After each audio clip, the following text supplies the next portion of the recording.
The private jet sat gleaming under the hangar lights, worth more than $80 million, 10 minutes from wheels up when CEO Vivian Ashford stormed across the tarmac and exploded at the mechanic in oil-stained coveralls who dared to ask for a delay. She did not ask why. She did not wait for an explanation. In front of every engineer, every ground crew member, and half the executive team trailing behind her, she fired Gavin Cross on the spot. But only minutes later, something happened that nobody in that hangar had ever seen before. One by one, the pilots removed their caps, set them down on the briefing table, and refused to touch the aircraft. It was not a strike. It was not defiance for its own sake. It was something quieter and far more dangerous to ignore. Every single one of them believed Gavin was right. Morning had not yet broken over the airfield when Gavin arrived. The way he always did. Hours before anyone expected him, the hangar lights buzzed faintly overhead, throwing long shadows across the fuselage of the jet parked at Gate 3. And the cold autumn wind rattled the metal doors at the far end of the building. Gavin moved with the unhurried precision of a man who had spent 2 decades trusting nothing he had not verified with his own hands. He carried a flashlight in one pocket and a notebook in the other, and he used both more than anyone else on the crew. The younger technicians liked to joke about him behind his back, though never unkindly. They said Cross always acted like the plane was about to fall out of the sky, that he checked bolts other men had already checked twice, that he read maintenance logs the way other people read novels, cover to cover, missing nothing. Gavin never argued with the jokes. He simply smiled, said very little, and went back to work, because in his experience the men who laughed the loudest were usually the ones who had never watched an engine fail at altitude. He had spent 18 years in the Air Force before this life. Most of them elbow-deep in hydraulic lines and pressure valves on aircraft, carrying men who could not afford a single mistake. That kind of work rewired something in a person. It taught patience that looked like stubbornness to anyone who had not lived through the alternative. It taught him that a component behaving strangely for only a few seconds could still be the difference between a routine flight and a funeral, and that difference was worth every extra hour spent chasing down a mystery nobody else wanted to acknowledge. His marriage had not survived the years of deployments and late nights spent poring over technical manuals long after everyone else had gone home. His ex-wife had remarried and moved out of state. And Gavin had settled quietly into a life built almost entirely around the work in front of him. A small rented house near the airfield, a truck older than most of the aircraft he serviced, and a routine that rarely changed from one season to the next. He did not talk about any of it, and nobody at the hangar knew enough of the details to ask. What they knew was simpler, and, in its own way, more telling. Gavin Cross showed up before anyone else, left after everyone else, and never once, in 4 years under contract, had a single aircraft he cleared for flight come back with a problem he should have caught. That reputation had been built slowly, without ceremony, the way most things worth trusting usually were. He did not seek credit for the times his caution prevented a problem before it became visible to anyone else. He simply logged his findings, corrected what needed correcting, and moved on to the next aircraft waiting in line, treating each one with the same unhurried thoroughness regardless of whether it carried cargo, a mid-level executive, or the company's own chief pilot. It was a quality that made him easy to overlook in rooms full of louder, more ambitious people, and equally easy to trust completely once anyone bothered to look closely enough. That morning, while running a secondary inspection on the auxiliary hydraulic system, Gavin noticed something the automated diagnostics had missed entirely. A pressure fluctuation, brief and inconsistent, appeared only for a handful of seconds before settling back to normal. It was the kind of anomaly most technicians would have dismissed as sensor noise, especially on a tight schedule, especially with a chief executive due to depart within the hour for a merger meeting worth billions. Gavin ran the test again, then a third time. The fluctuation returned each time, faint but unmistakable, refusing to explain itself. Protocol was simple and absolute. The same protocol drilled into him since his very first year of service. If the source of an anomaly could not be identified and confirmed safe, The aircraft did not fly, regardless of who was waiting inside it or how much money sat on the other side of that meeting. Gavin understood exactly what today meant to the company. He had heard the whispers in the break room about the merger, about how much rode on Vivian Ashford making that appointment on time. None of it changed what the numbers in front of him were telling him. He crouched beside the access panel a while longer, running the diagnostic sequence once more, watching the needle twitch and settle, refusing to give him the clean, boring reading he wanted to see.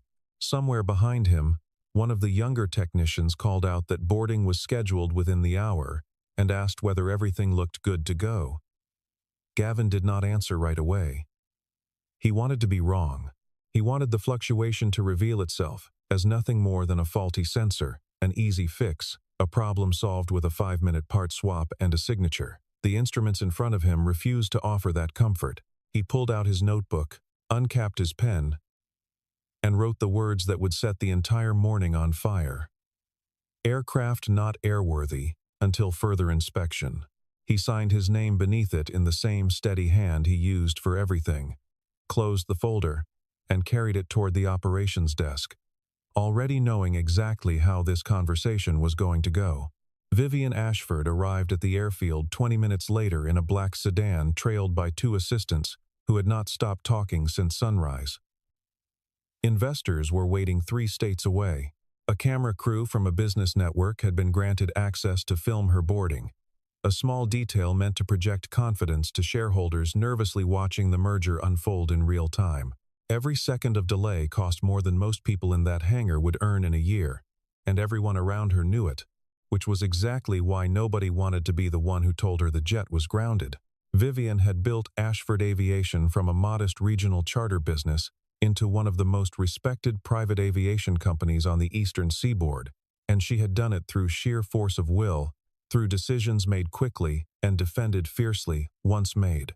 She trusted her own instincts the way other executives trusted spreadsheets, and those instincts had rarely failed her in the boardroom. What she had never learned, in all her years of climbing toward the top of the company that bore her family name, was how to sit with uncertainty long enough to let someone else's judgment outweigh her own timeline. She stepped out of the car already reading a briefing document her assistant had prepared overnight, barely glancing up as she crossed the tarmac toward the aircraft. It was only when her flight operations manager intercepted her near the boarding stairs, his expression tight with the particular discomfort of a man about to deliver unwelcome news, that she finally stopped walking. He told her, as gently as the situation allowed, that maintenance had flagged an issue and that departure would need to be delayed pending further inspection. Vivian's expression shifted instantly from distraction to disbelief. She read the maintenance report standing at the operations desk, her assistants hovering close enough to see her jaw tighten with each line. To her, the words on the page sounded like excuses dressed up in technical language. A sensor glitch inflated into a crisis by a mechanic more interested in appearing important than in doing his job efficiently. She had built a career on decisiveness, on cutting through noise other executives drowned in, and right now every instinct she trusted was telling her this delay was noise. She found Gavin near the nose gear, kneeling beside an open access panel, and she did not bother softening her tone. She told him the schedule could not move, that investors did not wait for anyone, that a fluctuation lasting a few seconds on a jet, inspected only days earlier, sounded suspiciously convenient. Gavin listened without standing, finished tightening the panel he was working on, and only then rose to meet her eyes directly, unbothered by the assistants recording every word on their phones behind her. "You are a contract mechanic," she said, as though the fact alone settled the matter. Gavin agreed that he was. Then she reminded him that contract employees did not have the authority to override a corporate flight schedule on a hunch. Gavin's answer came quietly, without heat. The kind of calm that unsettled people far more than shouting ever could. The aircraft, he told her, did not know or care whether the man signing its maintenance log was full-time or under contract. It only cared whether the work had been done right. Something in that answer, delivered without a trace of defiance, seemed to strike Vivian harder than open insubordination would have. Her face flushed, and in front of the assembled ground crew, the pilots gathering nearby for pre-flight briefing, and the camera crew that had stopped pretending not to watch, she made the decision that would define the next 36 hours of her life. She told Gavin he was finished, that his contract was terminated effective immediately, and that security would collect his badge before he left the property. Gavin did not argue. He did not raise his voice or ask for a second chance. He reached into his shirt pocket, unclipped the identification badge that had granted him access to that hangar for the past 4 years, and set it gently on the operations desk beside the very report that had cost him his job.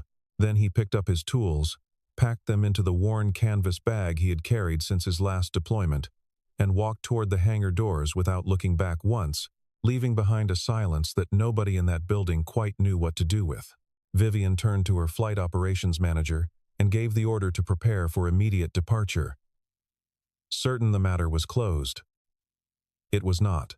Chief Pilot Nathan Briggs, a man with more than 30 years in the cockpit and a reputation for never raising his voice unless something truly warranted it, walked toward the aircraft, with the maintenance logbook already open in his hands. He had heard everything from the doorway of the crew lounge, and he had already made up his mind about what came next. He stopped at the base of the boarding stairs and read the final entry in the log, the one written only minutes earlier in familiar, deliberate handwriting. The name beneath it was Gavin Cross. Nathan closed the logbook slowly, tucked it under his arm, and turned to face Vivian directly, ignoring the assistants shifting nervously behind her, and the camera operator who had lowered his equipment out of instinct, sensing something worth capturing was about to happen. "I am not flying this aircraft," Nathan said, his voice even and unhurried, carrying easily across the quiet hangar. Vivian stared at him as though he had spoken in a language she did not recognize, certain for a moment that she had misheard. She reminded him who signed his paycheck, who owned the company, who was standing right in front of him waiting to board. Nathan did not flinch. He told her that his paycheck had nothing to do with whether he trusted the aircraft beneath his feet, and that he trusted the man who had just been walked off the property more than he trusted a schedule. The first officer scheduled to sit beside him stepped forward next, setting his own cap down on the operations desk without a word, the gesture speaking louder than any explanation could have. Then the backup crew assigned for the return leg did the same, followed by another captain who had been waiting nearby for an unrelated flight and had heard enough of the conversation to make his position clear before anyone even asked him to weigh in. Each of them gave nearly identical reasoning, spoken with the particular certainty of people who had spent their careers trusting a chain of accountability built on nothing but competence and honesty. If Gavin Cross had not signed off on that aircraft, then, as far as they were concerned, the aircraft was not leaving the ground. It did not matter who the passenger was. It did not matter what meeting waited on the other end of the flight. The rule existed precisely for mornings like this one, when the pressure to fly outweighed the certainty that it was safe to do so. Vivian moved from pilot to pilot herself, abandoning the composure she usually wore so easily, reminding each of them individually of the schedule, of the investors, of the consequences that would ripple through the company if this meeting fell apart. None of them wavered. One young first officer, clearly uncomfortable standing his ground against the chief executive but unwilling to back down regardless, told her quietly that he had a family waiting for him at home and no intention of explaining to them why he had ignored a grounded aircraft to make a business meeting on time. Vivian had no answer for that. She simply stood there, increasingly aware that something had shifted beyond her control in a way money and authority could not immediately fix. Within the hour, every scheduled departure connected to that aircraft had been frozen, and word of what happened in the hangar had already begun spreading through the wider operations building, whispered between technicians who could not quite believe an entire flight crew had grounded a merger over one mechanic's signature. Furious and increasingly unsettled by how quickly the morning had spiraled beyond her control, Vivian retreated to her office and demanded a full personnel file on the man she had just fired without a second thought. What she found waiting on her screen was not what she expected. Gavin Cross had spent 18 years in the Air Force, the majority of them assigned to emergency maintenance units, responsible for aircraft carrying senior officers into contested airspace, work that left no room whatsoever for error or shortcuts. His service record noted multiple commendations for diagnosing in-flight mechanical failures that other technicians had missed entirely, failures that, left unaddressed, would almost certainly have ended in catastrophe. One particular entry described an emergency landing he had helped guide safely to the ground after identifying a hydraulic failure within minutes of takeoff, a call that likely saved the lives of everyone aboard that aircraft. In 18 years of service, followed by 4 more as a civilian contractor, there was no record anywhere of Gavin Cross missing a mechanical fault that later caused a problem in the air. Director of Maintenance Elijah Monroe, a man nearing 60 who had worked alongside Gavin since his very first week at the company, found Vivian still staring at the file when he knocked on her office door.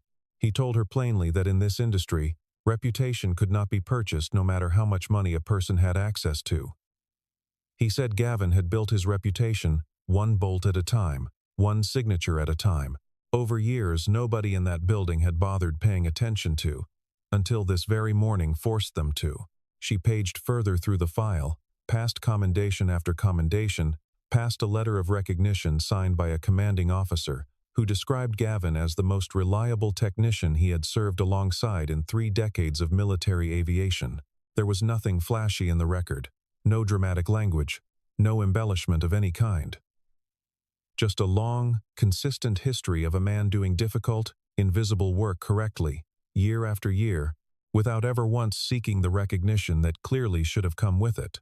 For the first time since the confrontation on the tarmac, Vivian felt something shift beneath the certainty she had been standing on all morning. She did not say so out loud, not yet, but the confidence that had carried her through the argument with Gavin was beginning to waver under the weight of what she was reading. She thought back to the moment she had told him, in front of the entire crew, that the aircraft did not care who signed the report, and the memory now felt sharper and more embarrassing than it had only hours earlier. Before she could fully process it, her assistant appeared in the doorway with news that would only deepen the crisis already unfolding around her. The Federal Aviation Administration had been notified of the grounding and was sending an inspector to the airfield within the hour. Inspector Harold Bennett arrived precisely on schedule, a 60-year-old man with the unhurried thoroughness of someone who had reviewed thousands of maintenance disputes and had long ago stopped being impressed by corporate urgency. He walked the length of the aircraft twice before opening a single panel, spoke briefly with the ground crew, and requested every maintenance record from the past 6 months, without offering any indication of what he was thinking. The first hour of inspection turned up nothing unusual, and Vivian, watching from the operations deck with her arms crossed, allowed herself a flicker of vindication. Perhaps Gavin had been wrong after all, or overly cautious, or simply trying to prove a point that had spiraled far beyond his control. She began drafting in her mind the conversation she would have with the board about liability and about a mechanic whose caution had cost the company an entire day of operations and untold reputational damage. Gavin was nowhere near the hangar by then, having driven home hours earlier without waiting to see how the day would unfold. But Elijah Monroe had not stopped working. He refused to sign off on the aircraft himself, insisting the inspection continue past the point where most people would have called it finished, directing the technicians to disassemble sections of the pressure system Gavin had flagged that morning. Piece by careful piece, hours passed. The sun climbed high over the airfield and began its slow descent again, and still the team worked. Guided by Elijah's refusal to accept anything less than certainty, technicians rotated in and out of the inspection, taking short breaks for coffee and food before returning to the same painstaking process, checking seals, testing pressure readings, tracing every inch of tubing connected to the system Gavin had flagged that morning. Vivian watched most of it from the operations deck, occasionally pacing the length of the window, unable to fully return her attention to the merger documents no matter how many times she tried. It was late in the afternoon when a junior technician, working through the pressure regulation assembly for the 3rd time, called out that he had found something, a crack, nearly invisible to the naked eye, hidden deep inside the housing of the pressure control valve, exactly where the anomaly Gavin had recorded that morning would have originated. It ran along a seam so fine that the earlier inspection had passed directly over it without catching the light in a way that would have made it visible, the kind of flaw that revealed itself only under the specific angle of a work lamp and the patience of someone willing to look for the 4th or 5th time rather than stop at the 3rd. Inspector Bennett examined the component himself under bright lighting. Turning it slowly in his gloved hands, his expression unreadable for a long moment before he finally spoke. At cruising altitude, he explained, a defect like this could have compromised cabin pressurization and interfered with secondary control systems, the exact kind of failure that rarely announced itself with any warning until it was already too late to correct. He called it one of the rarest defects he had encountered in years of inspections, the sort of flaw designed almost perfectly to hide from routine checks. A heavy silence settled over the hangar as the weight of what had nearly happened became clear to everyone standing there. Bennett closed his notebook, looked around at the gathered crew, and then, without needing to say another word, turned his gaze toward the operations deck where Vivian Ashford stood alone, every eye in the building slowly following his. News of the discovery moved through the airfield faster than any official statement could have contained it, passed from technician to technician, from pilot to ground crew, until every employee on the property understood exactly what had almost happened that morning. Nobody framed it as Gavin being proven right, though technically he had been. Instead, the phrase that kept repeating throughout the hangar was simpler and heavier than that. He saved all of us, people said quietly to one another, standing in small clusters near the coffee station, near the crew lounge, near the very tarmac where the confrontation had unfolded hours earlier. Nobody needed to explain what that meant. Everyone in that industry understood exactly how close the aircraft had come to leaving the ground with a hidden flaw capable of failing at the worst possible moment. 30,000 feet above the ground, with nowhere to land in time.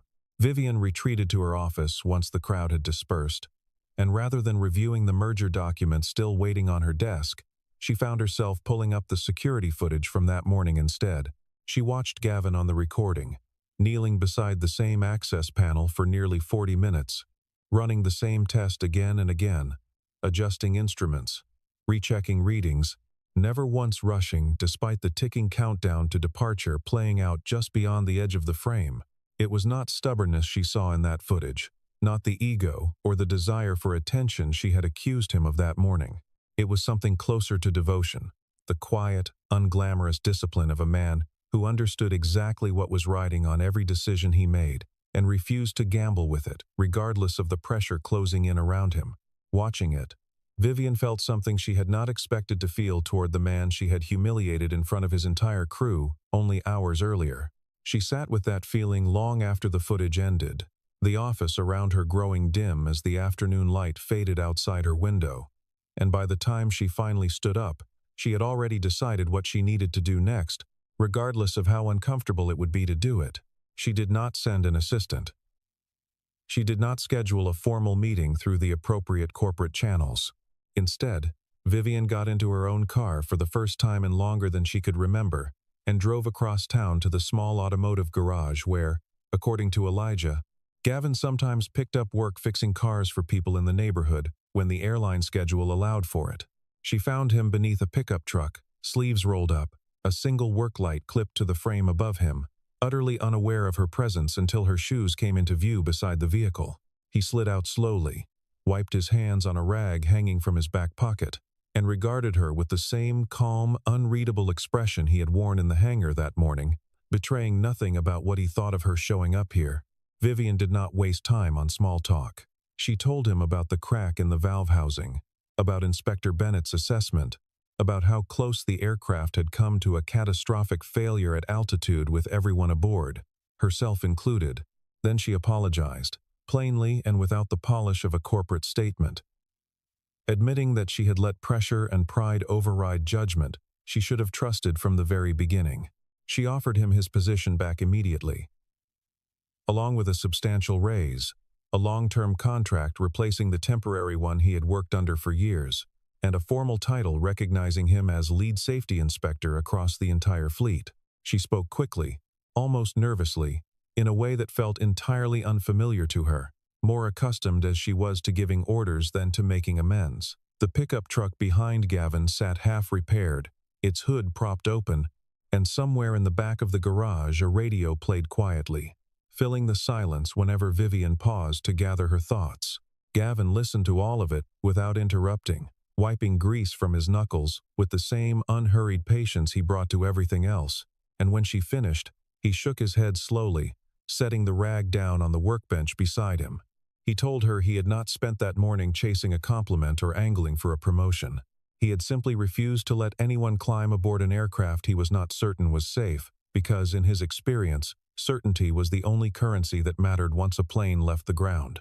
He said it plainly, without bitterness, the words landing with more weight than any raise or title could have carried. "I did not do this to be praised," he told her. "I just did not want anyone to die." Vivian stood there in the quiet garage, the words settling over her in a way she had not anticipated, and for the first time all day she had nothing prepared to say in response. It was in that silence that Nathan Briggs's truck pulled into the lot behind her, the chief pilot climbing out with his hands in his jacket pockets. Having heard through Elijah exactly where Vivian had gone, Nathan walked over slowly, nodded once to Gavin, and then turned to face Vivian directly, clearly having decided that if she was going to understand any of this properly, she needed to hear it from someone who had spent 3 decades inside the culture she had just collided with. He told her that in aviation, there existed an unwritten rule most executives never fully grasped until a morning like this one forced it into the open. A single mechanic, he explained, could save the lives of everyone aboard an aircraft through nothing more than careful attention and a willingness to say no at the wrong moment for the right reason. But that same mechanic could just as easily sign away his entire career with one signature placed on the wrong report. One moment of looking away when he should have looked closer. That risk, carried quietly by every technician in the industry, was the reason pilots trusted the people who signed those logs more than they trusted the titles printed on anyone's business card. "We do not put our faith in job titles," Nathan told her, his voice steady and without any trace of anger, though the words carried plenty of weight regardless. "We put our faith in people who have earned it, one honest report at a time. Over years, nobody outside this industry ever bothers to notice." He told her about a captain he had flown with early in his career, a man who had refused to fly a plane, cleared by everyone except one junior technician, a young woman barely out of training, who insisted something in the landing gear sounded wrong. That captain had waited 2 extra hours for confirmation. And it had turned out she was right. Nathan said he never forgot the lesson buried inside that story. That experience and confidence meant nothing next to a person willing to say something felt wrong and stand by it under pressure. Vivian listened to every word. And for the first time since the confrontation on the tarmac that morning, she genuinely understood what she had nearly destroyed with a single impulsive decision made under pressure. She thought of every meeting she had ever rushed through, every warning she had waved away because it did not fit neatly into a schedule, and wondered how many other mornings like this one had passed without anyone catching the mistake in time. She thanked them both, quietly, and drove back toward the airfield with far more on her mind than the merger meeting she had missed entirely because of the day's events. A meeting that, compared to everything she had learned since sunrise, suddenly felt remarkably small. The board convened the following morning in the glass conference room on the top floor of Ashford Aviation's headquarters, called together hastily once word of the grounded jet and the near catastrophe reached the shareholders who had been anxiously tracking the merger's progress. Several board members made their position clear before Vivian had even finished presenting the full account of what happened. They wanted the incident contained, framed internally as a routine maintenance delay, and kept far away from any public statement that might unsettle investors already nervous about the deal. Vivian listened to their arguments without interrupting, the same way Gavin had listened to hers the day before. And when they finished, she told them plainly that she disagreed. A mistake, she said, did not become smaller by hiding it, and a company that valued its image over the safety of the people who kept its aircraft in the air did not deserve the trust it was asking the public to extend to it. Several members shifted uncomfortably in their seats, unaccustomed to hearing their chief executive speak this directly against the room's collective instinct. She informed them of her decision, delivered not as a proposal open for debate, but as a statement of fact already set in motion. Gavin Cross would be reinstated immediately, with a formal, permanent position acknowledging the full weight of his expertise. She would issue a public apology, addressed to him directly and to every employee who had watched him walk off company property the previous morning. And the company's maintenance protocols would be restructured from the ground up, built around a single principle: that should have been there from the very beginning. A handful of board members pushed back hard, warning her that public acknowledgement of the near failure would invite scrutiny from regulators and competitors alike, that admitting fault this openly was a mistake she would regret for years to come. One senior board member, a man who had sat on the company's leadership since its earliest days, argued that shareholders cared about results, not sentiment, and that this entire episode would be forgotten within a quarter if handled quietly. Vivian met his gaze evenly across the table and reminded him that the aircraft in question would have been carrying her, along with 3 other passengers, at the moment any failure occurred, and that no quarterly report was worth pretending otherwise. The room fell quiet after that. The kind of quiet that settled over a group of people forced to confront something larger than the numbers they were used to discussing. Vivian let them finish, thanked them for their input, and then signed the internal order anyway, her signature steady despite the tension still hanging thick in the room around her. As the meeting began winding toward its close, the conference room door opened, and Gavin Cross stepped inside, still dressed in the same work clothes he had worn at the garage the previous afternoon, his presence immediately silencing whatever conversation had been continuing at the far end of the table. Word had spread through the company overnight that something significant was about to happen, and by the time the announcement was scheduled, the atrium below the executive offices was filled with far more employees than anyone had formally invited. Technicians still in their work uniforms stood shoulder to shoulder with office staff, who rarely left the upper floors, all of them drawn by the same quiet curiosity about what their chief executive planned to say after a day that had already become the subject of quiet conversation throughout every department in the building.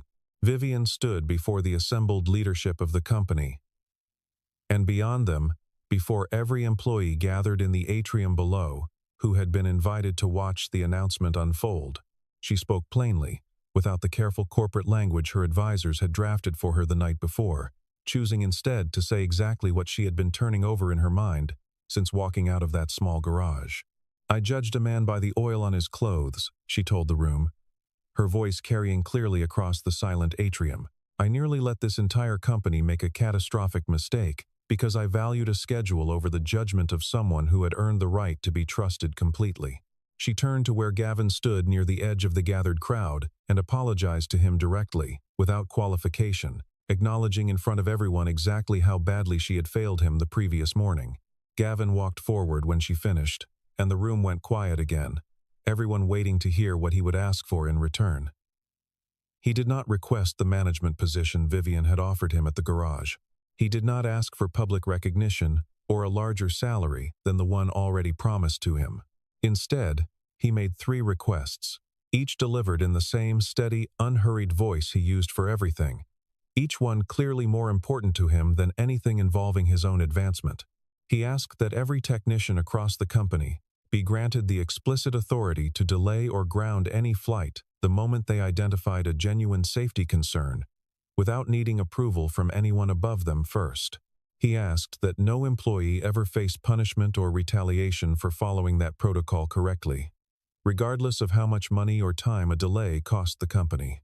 And he asked that the culture inside Ashford Aviation be rebuilt around a simple, unshakable priority, one placing safety permanently above profit, above schedules, above the comfort of anyone sitting in a boardroom far removed from the hangar floor.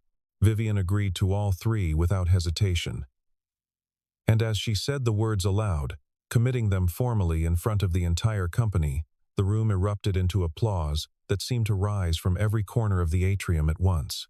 Nathan Briggs was the first on his feet, clapping loudly enough to be heard over everyone else, quickly joined by pilots, technicians, and ground crew who had spent the previous day watching this same man walked off the property in disgrace. The following afternoon, the aircraft that had nearly carried a hidden defect into the sky finally departed, fully repaired, fully inspected, and cleared without reservation by every technician who had worked on it.